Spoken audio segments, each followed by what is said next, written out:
Hey, and welcome to the Short Stuff. I'm Josh, and there's Chuck, and this is Short Stuff, and one I'm excited about because I've been wanting to do this one for a very long time, Chuck.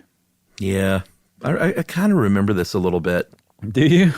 A little bit. It definitely, when I was researching it, I was like, I think I remember just like walking through the living room when the news was on and hearing about this when I was, whatever, like 15. It's so sad to think about that this happened the way that it did, because... What are we talking about? We're talking about something called Balloonfest 86, and it was a publicity stunt initiated by the United Way of Cleveland to basically rehabilitate Cleveland's image. Because back in the 80s and earlier, Cleveland did not have a very good image. Apparently, it was referred to as the mistake on the lake. It's on Lake Erie. The Cuyahoga River that flows through it had caught fire very famously in the 60s. And it just didn't have a super good reputation. So Cleveland said, you know what, we're gonna put ourselves on the map, and we're gonna do that by releasing the largest number of balloons anyone's ever released, and we're gonna set the world record in this beautiful display of millions of balloons just floating up into the sky over Cleveland, and it's going to be a new moment of rebirth for the city. And the thing is, it didn't really go according to plan and kind of backfired. Yeah.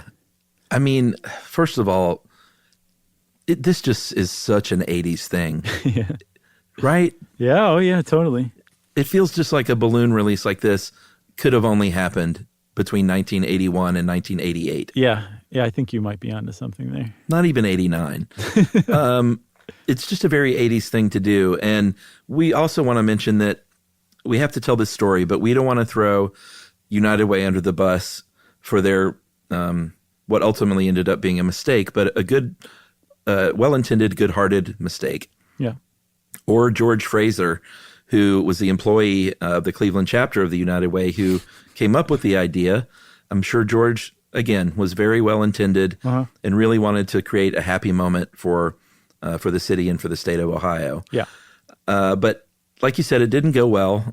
They knew they needed a lot of balloons, and you can't just willy-nilly get a bunch of balloons and some volunteers and make it happen. It needs to be planned and coordinated. So they went to, who else would you go to in 1986 for this but Treb Heining? Yeah, who was a balloon artist, and by this time a very, very famous balloon artist, because he'd done balloons for like the opening ceremony of the 84 Olympics in Los Angeles, and he's done Super Bowls and World's Fairs. And he's also known as the man who invented the balloon arch, which you've seen a million times. And like you see that kind of thing, you never think like somebody had to be the first one to put one of those together. Well, that's true. And it was Treb Heining, or Henning, I'm not sure how you say his last name, who did that. And he did it actually for the third birthday of Cher and Greg Allman's son, Elijah Blue. That's where the balloon arch came from, was Cher's son's third birthday party. Yeah, I did a little bit more research on Treb Heining and don't want to go down that rabbit hole, but he's always been a big balloon guy. I think when he was like a teenager, he was some sort of junior balloon captain at Disney World or Disneyland. Yeah. So made it his career, which is really neat, and spent a lot of time on this. It took about 6 months of planning and built a big rectangular structure right there on the public square downtown Cleveland, Ohio. Have you seen video footage of this? Oh, sure. And I've been in that square. So that structure must have been maybe the most magical place on earth for that day, for those few hours they were filling up those balloons, don't you think? Yeah, until they released them. Yeah. Yeah, right. That's the irony. It was huge. It was 250 by 150 feet, about 3 stories tall. It's got this netting, obviously, to hold everything in. Apparently the same people that made the cargo nets for the space shuttle chipped in and made this mesh net. Yeah.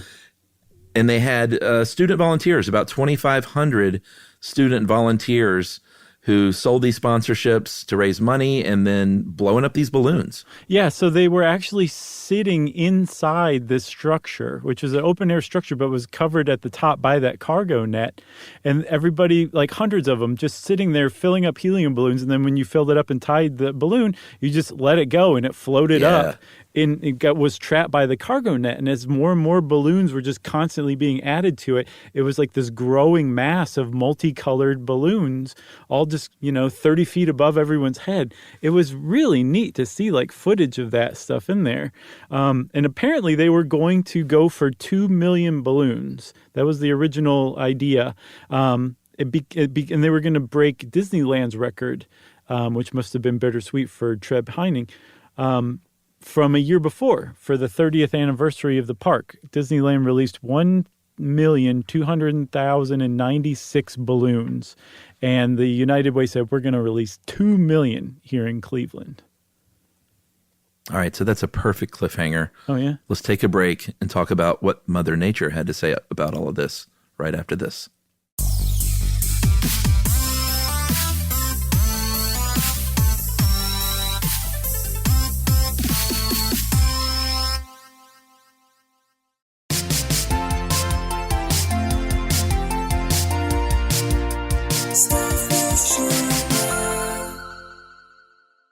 All right, so you've got, you've got 2 million balloons you're going to blow up. They probably had a few spares for breakage and stuff like that. Yeah.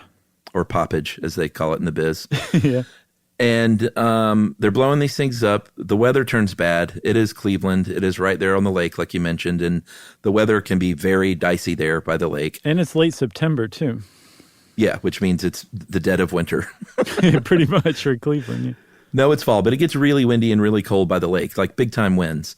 And the weather turned bad, and they said, you know what? Let's just stop at 1.5 million. That still breaks the record. It still looks amazing. They start to get a little bit nervous, and then they finally said, all right, we got to go here. It's 1:50 on Saturday the 27th, and they lift this net off and unleash 1.5 million balloons, and it is amazing looking. It really is. Like that net was lifted off by larger balloons, and like that was pretty cool in and of itself. But as these balloons start to move their way out from under the net, they're like, it's just like this huge writhing mass. Like they don't just immediately separate; they're kind of moving together as like it was like a living thing. Yeah, or like a cloud rising in the sky made of balloons. But you're right; it did look like a living thing, especially because they released it right around in Public Square, right around the the Terminal Tower, which is like a 52-story skyscraper in downtown Cleveland, and it just kind of like wrapped and writhed and moved around the building. It was really cool looking for about 30, 40 seconds, I would say. And then things really started to go badly. I bet people are like, is he going to say minutes? Please say minutes. Nope. Not Please minutes. say 30 minutes of joy. Yeah, no, nothing like that. It was much more short-lived than that, the joy was. Yeah, so then things get weird. These balloons basically just have a mind of their own at this point. A lot of them, because of the cold air, were just pushed back down to the ground. So right. Imagine 1 million balloons and what kind of, it's hard to say destruction because you're still talking about balloons, but just chaos that 1.5 million balloons cause when they're coming back down to the ground in traffic and over the water and over, a horse farm where a woman named Louise Nowakowski was raising some very expensive Arabian horses who freaked out and got injured, and she ended up suing. Yeah, I mean, like there were a lot of stories that came from, like you said, chaos that erupted from these balloons coming back down. Because, I mean, the original plan was these balloons were just going to go up, up, up, and they're eventually going to start to disperse. And in the United Way's defense, the balloons were supposedly specially made natural latex balloons, which would eventually biodegrade. But they would, by the time they like came back down to the ground and lost, all of their air, it would have been, days or weeks later, and they would have been so far separated, there shouldn't have really been any kind of problem whatsoever. No, this huge, massive million balloons didn't disperse at all. They just started to move together. And when you see footage of this stuff, like all over Lake Erie or coming down in fields and stuff like that, it's insane how many balloons there really are just right back down on the ground a minute or so after they were released. Oh yeah, they're coming down in the lake. They're coming down in the Cuyahoga River. They're coming down wherever they want to come down. Right. And like we said, the one lady sued, I think, for $100,000 for those Arabian horses, undisclosed settlement. The Burke Lakefront Airport had to shut down for a half an hour. Right. There were traffic collisions on the highways. And then there was one sort of genuinely sad story because of some lost fishermen that the Coast Guard had to suspend their search and rescue for because of these balloons. Yeah, these two guys, Raymond Broderick and Bernard Sulzer, they'd gone out fishing in like a little open boat, and their boat was discovered later, but they weren't. They were nowhere to be seen. So the Coast Guard was looking for them out on Lake Erie, which normally they may very well have found them because there's not really many things that are, say, orange like a life jacket or, like white like a head or something bobbing around in Lake Erie under normal circumstances. Because so many of these balloons came down and just landed, still inflated, on the lake, the Coast Guard was like, I can't see anything. Everything looks like an orange life vest or somebody's head bobbing. And they actually had to, like you said, call off the search because they were just getting nowhere. They couldn't differentiate anything from the balloons. Yeah, the whole thing cost $500,000. I think that woman's, one of the wives of the fisherman actually sued.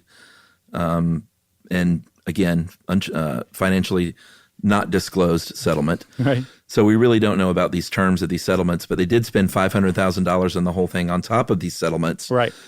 So the whole thing just makes me feel terrible for the United Way, for Cleveland, for George Fraser. It's just a sad story. It really is, especially when you watch some of like the news footage from that day.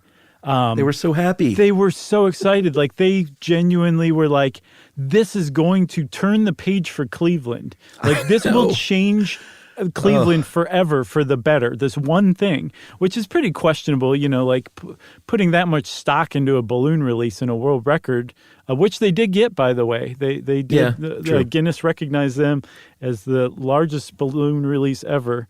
But it's still like they were trying to undo one terrible reputation for an environmental disaster, the Cuyahoga River catching fire. And they ended up replacing it with another notorious environmental disaster, these 1.5 million balloons just clogging up everything and screwing things up. Yeah, and I think many lessons were learned that day. They really were. Don't Go release Browns. Don't release 1.5 million balloons all at once. No. You got anything else? I got nothing else. I love you, Cleveland. Yeah, way to go, Cleveland. We still love you no matter what. And since we said that, everybody, that means, of course, that Short Stuff is out. Stuff You Should Know is a production of iHeartRadio. For more podcasts from iHeartRadio, visit the iHeartRadio app, Apple Podcasts, or wherever you listen to your favorite shows.